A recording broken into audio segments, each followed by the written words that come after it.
Hello everyone and welcome back to my channel. If you're new here, hello and welcome. My name is Mawahib. I hope that you're all doing well. I do want to talk to you guys about a little something. As you guys can see by the screenshot below is that 84% of you are watching my videos but are not subscribed to my channel. I'd love for you guys to click on that subscribe button down below. It only takes a second and it's completely free to do. It just means that you will support me and my channel. So I'd love for you guys to click on that subscribe button down below. I have actually been looking at my YouTube analytics recently and I follow a few people on how to better my YouTube content and my thumbnails and so on and so forth. Some thumbnails do well and some don't, so I really want to improve my thumbnails. I want to improve my video contents, and also let me know what videos you guys would like to see from me. I kind of sometimes I'm actually stuck. I'm like, oh, what is my next video, or what should I film, what shouldn't I film? So I'd love for you guys to give me some video suggestions that you guys would like to see from me. As you guys can read by the title of today's video, I am going to be talking about wooden wicks. So last week I spoke about cotton wicks, and if you haven't seen that video, I'll link it in the description down below. So I thought it'd be perfect for me to do wooden wicks because I do actually work with both cotton and wooden. I have been really focusing on cotton wicks recently. It's only been like a few months since I haven't been doing wooden wick candles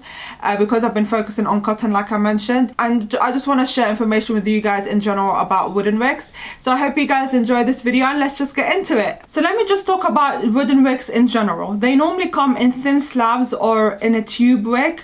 In the US, they actually have a tube wick and a spiral wick. I think in the UK, they only provide us with tube wicks. If I'm not mistaken, do not quote me on that. Do double check. But because I've got the spiral wick and the tube wick from Wooden Wick and from Candle Shack, I do have the Candle Shack Wooden Wick starter kit. I only have the tube wick. I don't have the spiral wick. The wooden wicks that candle makers actually use are specifically handcrafted for us candle makers. So it's completely safe to use for our candles and to light a flame. And it's gone through obviously all the safety procedures to use in candle wax and for the wick to be lit. Wooden wicks are actually wicks that I was very focused on when I first started my candle making journey. My first candle that I made was actually with a cotton wick, but then when I figured out there's another alternative to cotton wicks, which is wooden wick, then I actually focused on wooden wicks for quite a bit. The reason why I actually fell in love with wooden wicks is because of the uniqueness and the crackling sound of the wood. The first time I lit up my wooden wick candle, I was just like in love. I loved the experience of the crackle. I love how it looks in your overall product.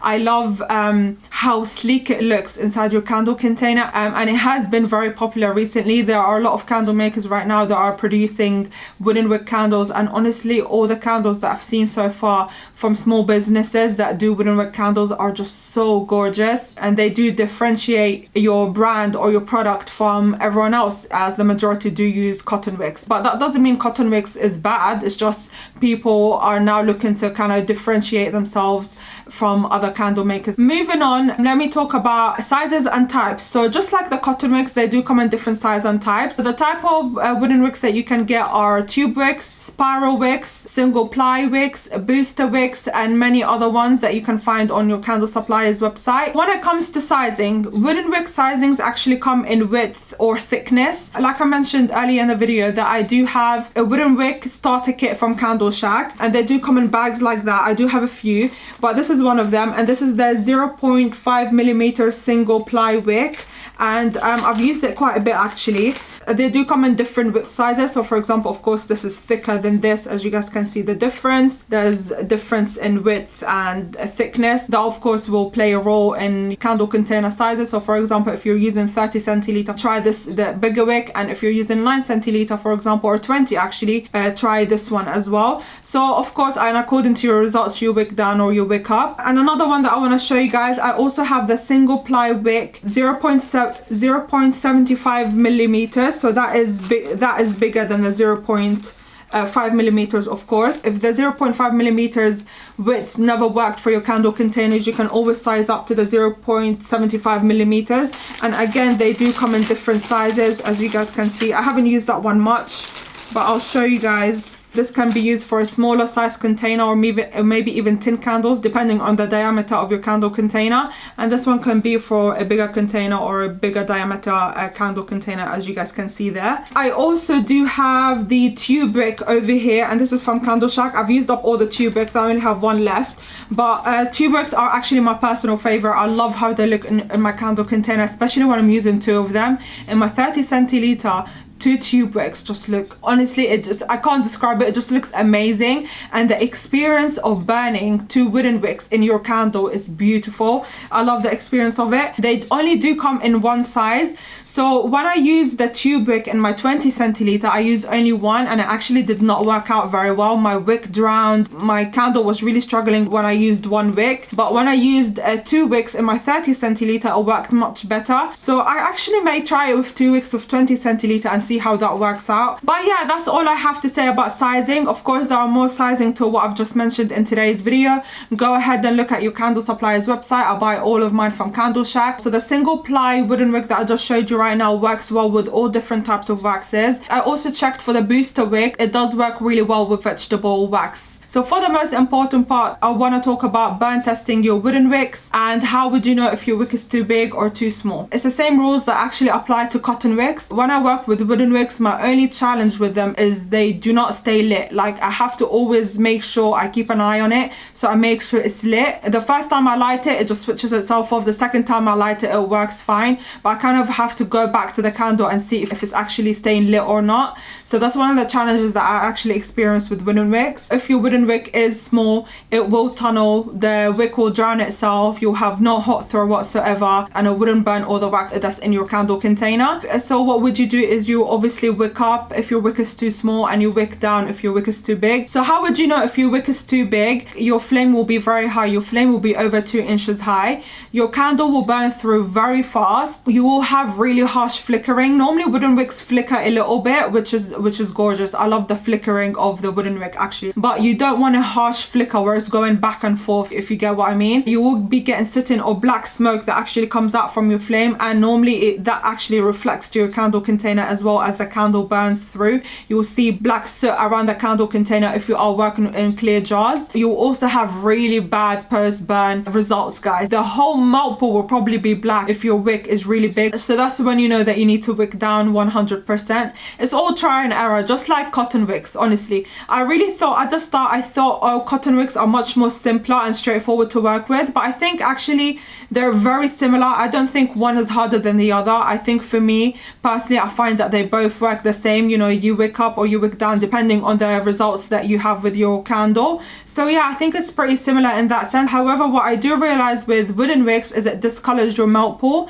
So at the start, I thought I was doing something wrong, but then when I messaged some people on Facebook groups, they said actually that the wood actually discolors the melt pool, and ever since I've known that, I didn't really bother too much about the discoloring of my melt pool. If your wick is too big in cotton wicks, your melt pool will also discolor. So that's actually another sign that your cotton wick as well is too big, is when your melt pool discolors. You know that your melt pool is burning at a very high temperature. It has happened to me before, so I just thought I'd let you guys know as well. So also with wooden wicks, you have to cut your wooden wick to about a ½ an inch long instead of a ½ inch long. With wooden wicks, to do ½ an inch long because the flame is going to be way too high and your candle will actually burn at a very hot temperature. So it's better to cut your wooden wick at a ½ an inch long.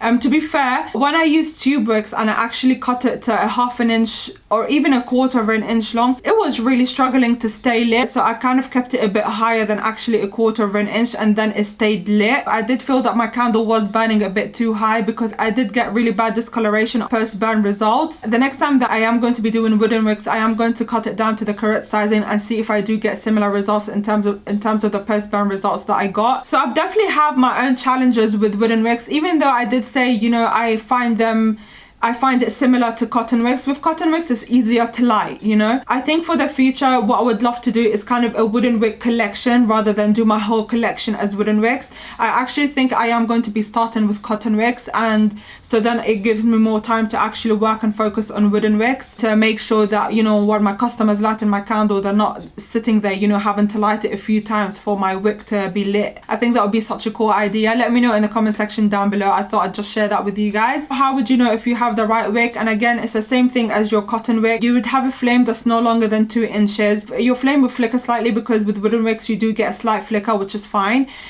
You would also have a really good hot throw. You would have a gorgeous evenly burned candle. Even if you do get wax residue around your candle container, that's fine. The further your candle burns, the hotter the candle container, and then you will eventually actually burn through all that wax that's on the side of your candle container. You'll have no black soot coming out of the flame or any residue that's on your candle container. That's how you know you'll have the right wooden wick for your candle container.